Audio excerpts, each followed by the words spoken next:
We're at the 2011 Young Activist Conference here at Goldeye Center in downtown Nordegg.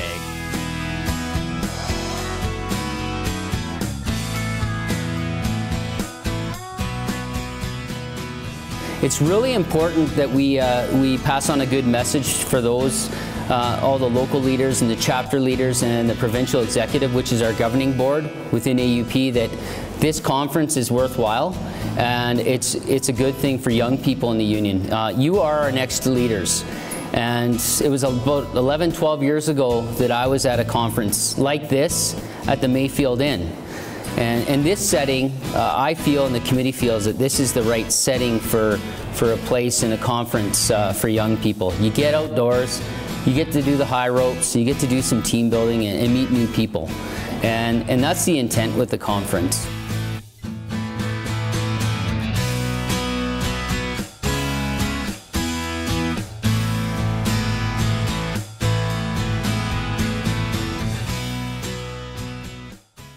Okay, so what I'm going to get this group to do is once again to share the definition of each of these terms, and ideally for you to give us an example of each of the terms. How about systemic?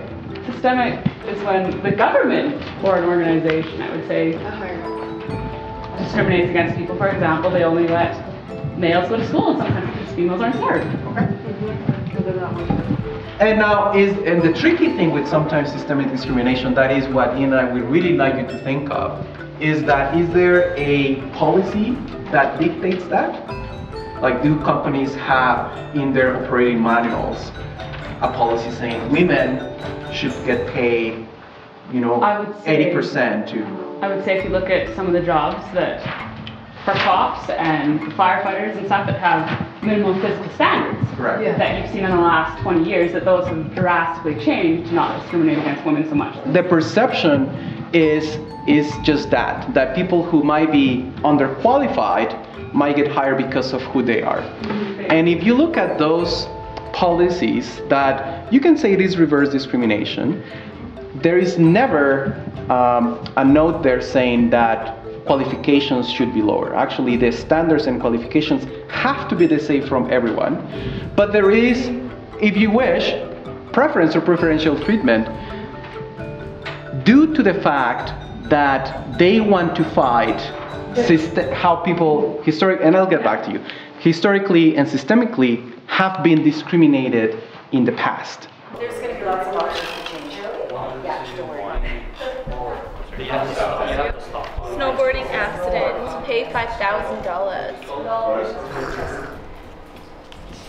there's your $100,000 to okay, he's paid. All right. You guys, it's not a competition, so just don't worry about it. Work through it. The plan, between the two plans, we hold $22 billion in assets. We have over 300,000 members in the plan. It's a collective. So when the market goes down, the fund can take the hit and continue paying out pensions without revisions. We've never reduced the pension ever. If you have an RSP and you're investing in the market and you lose, if the market, in December 2008, the market dropped 30% in one day. We lost, between the two pension plans, $3 billion. We've made that up. We had the time and the means to facilitate that recovery. In an individual RSP, you personally take that hit. You have no one else working with you. So that hit is direct and it's immediate. And you have to make that up on your own accord. That makes it more challenging, far more difficult. Your negative thoughts limit you. It's like a thermostat in your house. You set that thermostat to 20, 21 degrees, whatever you want. Your furnace will kick you in and heat your house to 21 and then stop.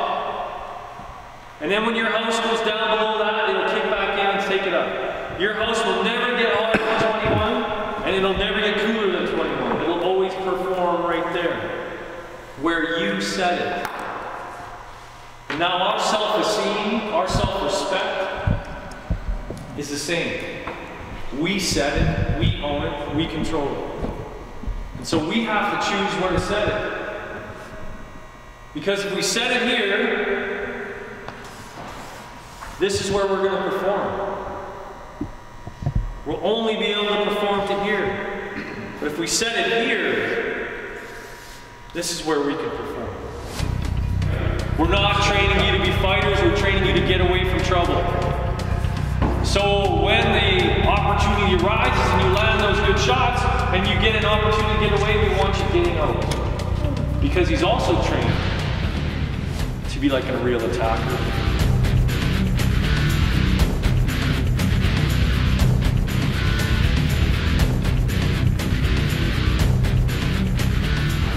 And once you land those good shots, and you don't take the opportunity to get away, he's going to get mad and fight a little bit harder. Okay? We want you getting away from trouble. We want you to succeed. Okay? We want you to see you can do it.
Take him out.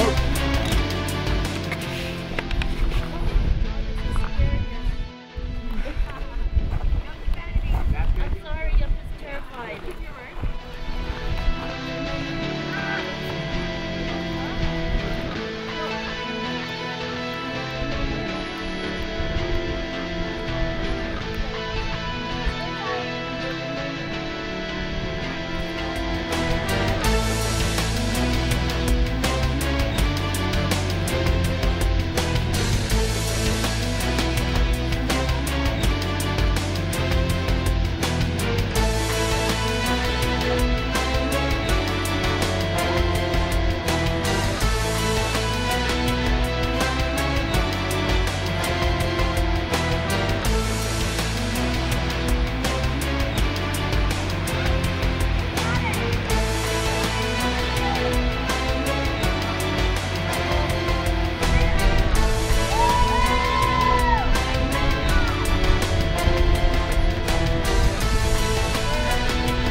So how was it? It was terrifying and awesome at the same time.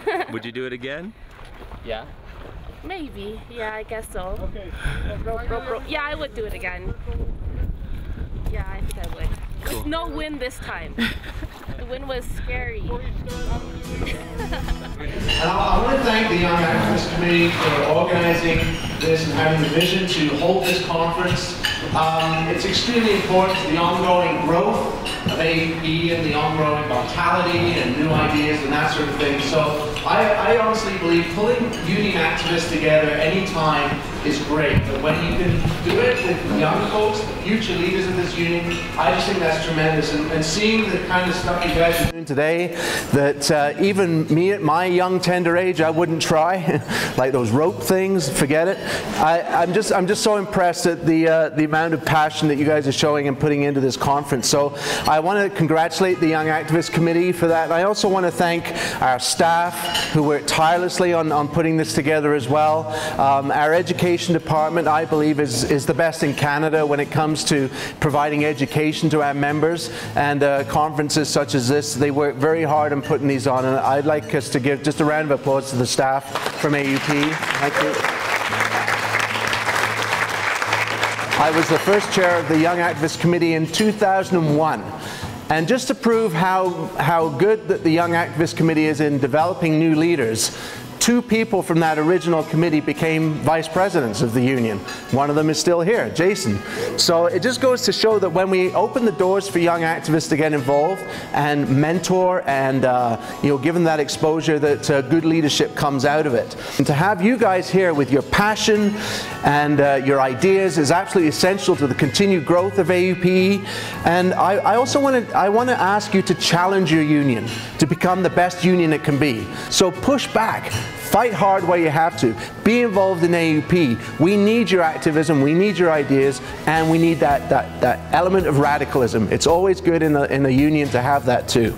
So I want to thank you again for being part of this. I hope you come out of this feeling more connected to AUPE than you did before, feeling that solidarity between yourselves and between each other, and taking that solidarity back onto the work sites where you can then invigorate and inspire and mentor even more young activists to be involved, because you are the future of the union. Thank you very much for taking part in this week. Thank you.